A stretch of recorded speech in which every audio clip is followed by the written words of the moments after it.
Breve historia socioeconómica de la Abya Yala.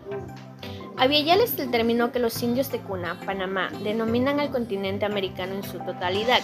Significa territorio salvado, preferido, querido por Pava y Nana. En sentido extenso, también se le llama tierra madura o tierra de sangre y fue sugerido por el líder Aymara Takir Mamani. La cultura cuna sostiene que ha habido 4 etapas históricas en la tierra y a cada etapa le corresponde un nombre distinto. En estas tenemos Cuanangún Yala, Tagargún Yala, Tinya Yala, Abya Yala. Abya Yala se compone de Abe, que quiere decir sangre, y Ala, que es como un espacio, un territorio que viene de la Madre Grande. Cuanangún Yala es originario de la Sierra Nevada en el norte de Colombia. Habitó la región del Golfo de Urabá y las montañas de Darién. Aunque diferentes pueblos imaginarios que habitan el continente atribuyeron nombres a las regiones que ocupaban, tenemos el Tahuantinsuyo, Anahuac, etc. Es así como hoy en día diferentes organizaciones, comunidades e instituciones han adoptado su uso para referirse al continente en vez del término América.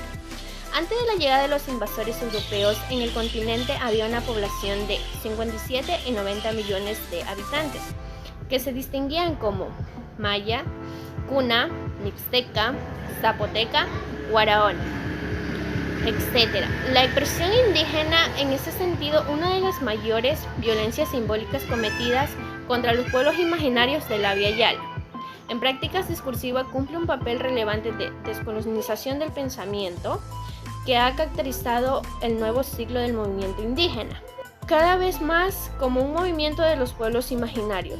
La elección del nombre Abya Yala por los cunas recupera la lucha por la afirmación de su territorio, de la que ellos fueron pioneros en su revolución de 1925, consagrada en 1930 en el derecho de autonomía de la comarca de Cuna Yala.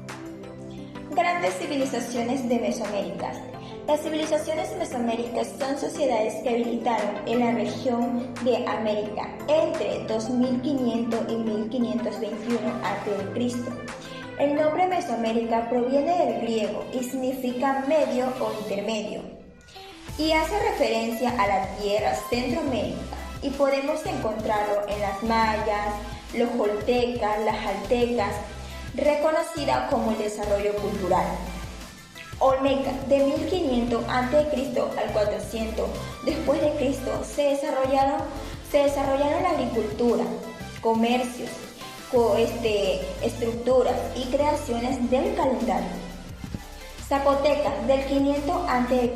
al 900 después de Cristo, se establecieron en el actual país del sur y tuvieron una organización política y social y compleja.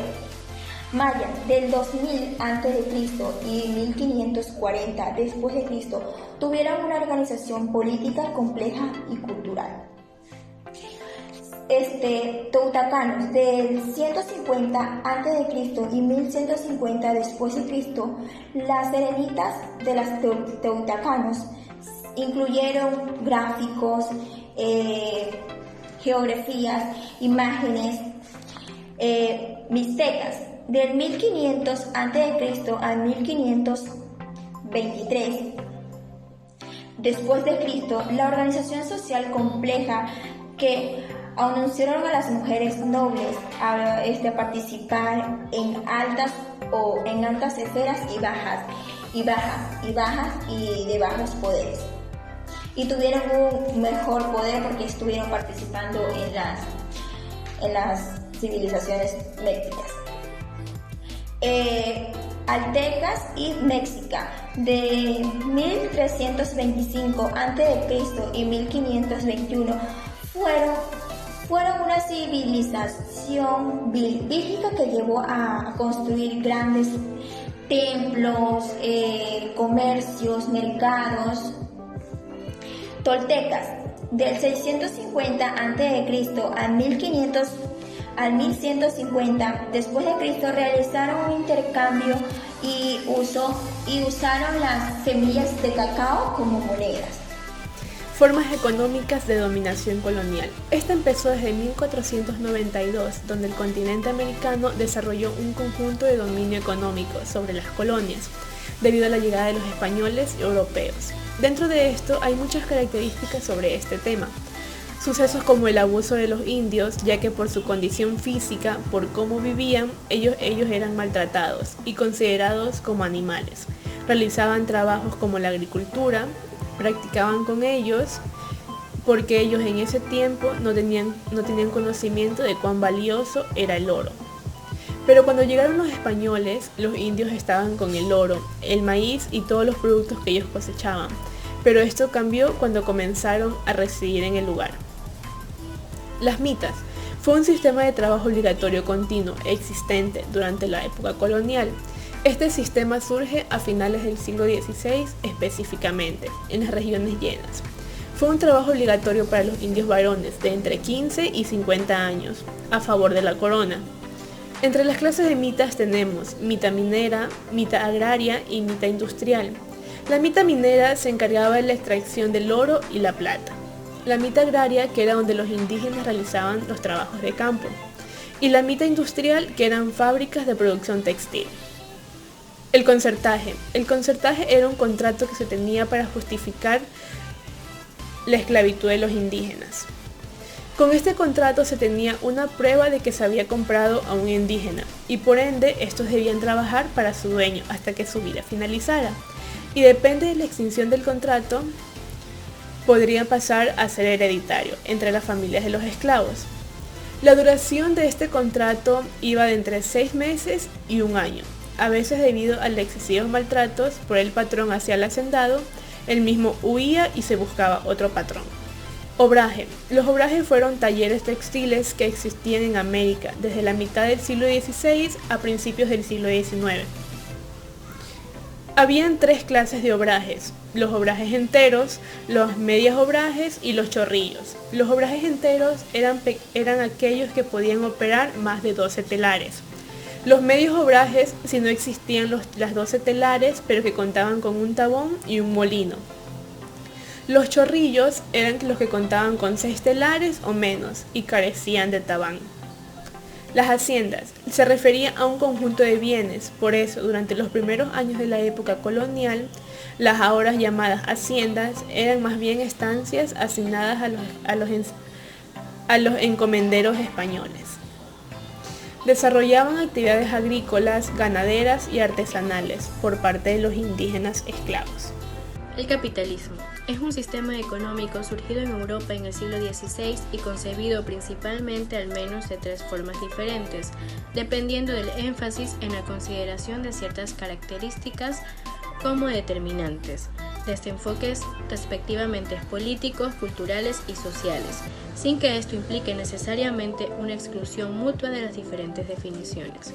En cada caso existe una referencia en el origen etimológico de la palabra capitalismo a la idea de capital, y estas referencias son codependientes. Quienes crean o adquieren capital permanecen como sus propietarios, capitalistas, durante el proceso de producción. La rentabilidad del capital invertido en un libre mercado de productos y servicios es el eje central de la vida económica. Una de las interpretaciones más difundidas señala que en el capitalismo como sistema económico predomina el capital sobre el trabajo como elemento de producción y creador de riqueza. El capitalismo se basa ideológicamente en una economía en la cual el mercado predomina. Esto usualmente se da, aunque existen importantes excepciones, además de las polémicas sobre qué debe ser denominado libre mercado o libre empresa. En este se llevan a cabo las transacciones económicas entre personas, empresas y organizaciones que ofrecen productos y las que los demandan. El mercado, por medio de las leyes de la oferta y la demanda, regula los precios según los cuales se intercambian las mercancías, bienes y servicios, permite la asignación de recursos y la distribución de la riqueza entre los individuos. Dependencia periférica. Cuando hablamos de dependencia periférica, hacemos alusión a la teoría de la dependencia. La teoría de dependencia se basa en argumentar que la situación de estancamiento socioeconómica latinoamericana que se experimentó en la década de los 60 y 70 a finales del siglo XX se debe a que la economía mundial posee un diseño desigual y perjudicial para estos países de la periferia, en donde los países pudientes se sobreponen ante los de la periferia y estos no pueden avanzar, quedándose así estancados. Esta teoría surge como una respuesta a la teoría de la industrialización que se emanó de la Comisión Económica para América Latina y el Caribe, CEPAL, en donde promulgaban que los países para avanzar y desarrollarse debían seguir directrices liberales. A los países de la periferia se les dejaba la producción y exportación de materias primas de bajo valor agregado, mientras que los países pudientes se dedicaban a la producción de bienes y servicios de alto valor agregado. La teoría de dependencia es un concepto que en la actual Latinoamérica ha ido desapareciendo, ya que combinando políticas liberales en países que estaban en fuerte crisis debido a dictaduras con nuevas legislaciones y tratados de convivencia entre países del sector continental, pero aún existen naciones con alta dependencia y muestra de subdesarrollo.